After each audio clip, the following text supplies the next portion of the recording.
Hey, this is Joe from Citrus County Porch Life, grateful recovering alcoholic, bringing you the AA word of the day for today. And it is keeping optimism afloat. And before I get to that, it references step 11. And I'm going to read step 11 out. Sought through prayer and meditation to improve our conscious contact with God as we understood Him. Praying only for the knowledge of His will for us and the power to carry that out.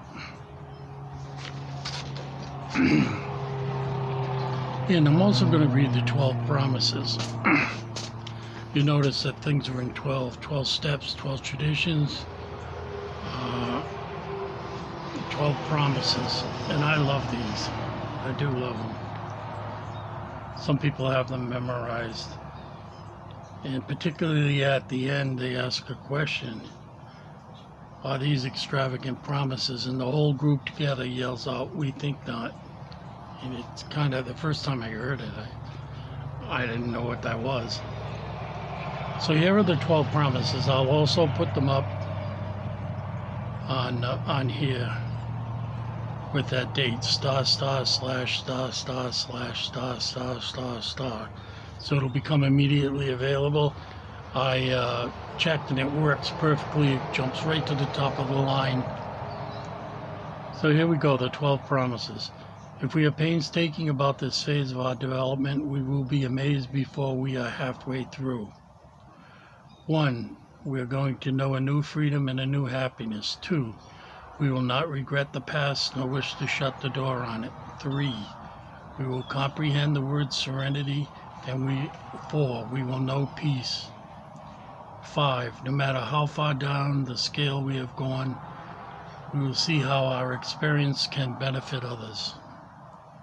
6. The feeling of uselessness and self-pity will disappear.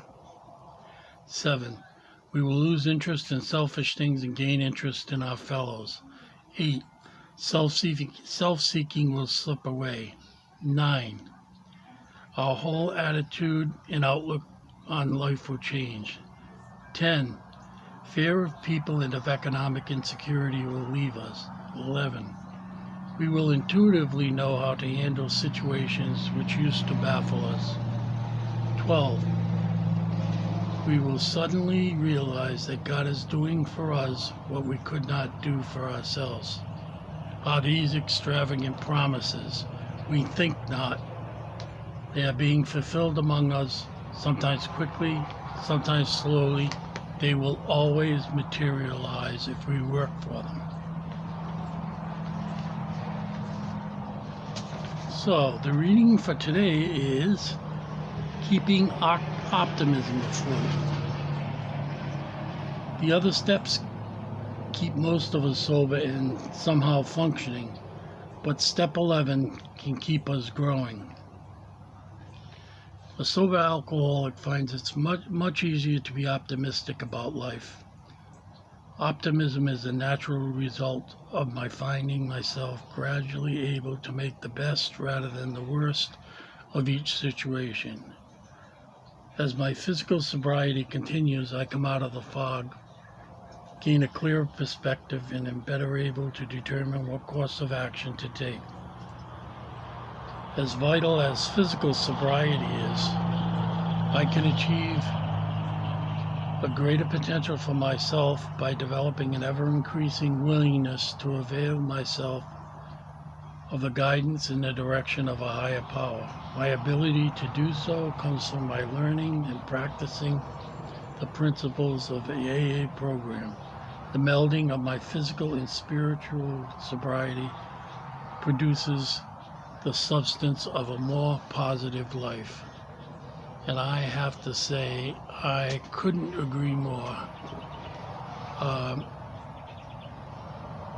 I drank for 28 years.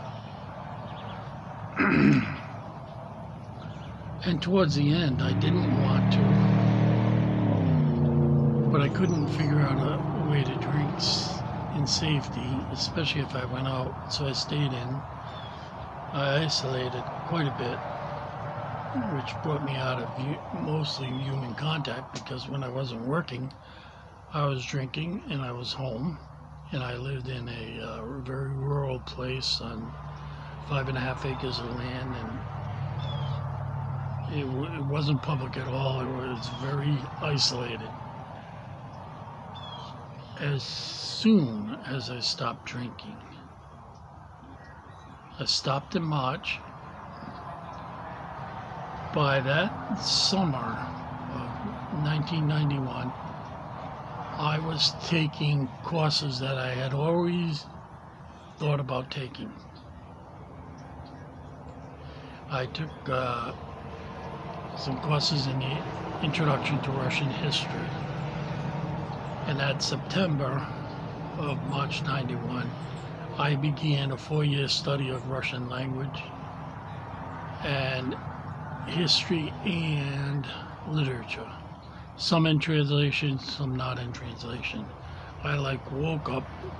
I joined a chess club again. I don't know.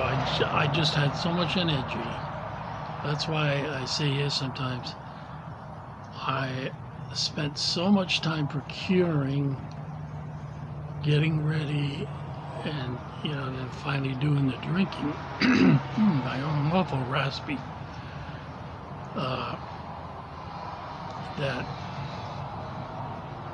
I wasted all my time doing that. And there is as I mentioned, I'm a registered nurse. I've worked in neurosurgery, and I've also worked in psych.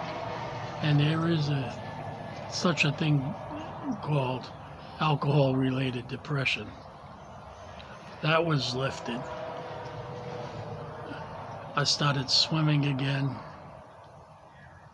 I started taking all the courses that I had let expire. I became a water safety instructor trainer, first aid instructor trainer, swimming instructor trainer. I forget the other ones. And now there's a big bonus to that. In 1993, I decided to go to nursing school and become an RN. I had to get another full degree. You can't cut it short. I was able to be hired as adjunct faculty because I've had my previous degrees, so it didn't cost me anything to go to school. The tuition was free. The books were, but the tuition was free. And I taught a 1-credit course in physical education, the water safety instructor course for lifeguards. And so I just think of all the money that saved me. It was like probably about $20,000. I lost a job. The bank that I worked for merged. I went to Boston for a while, and then they didn't need me anymore.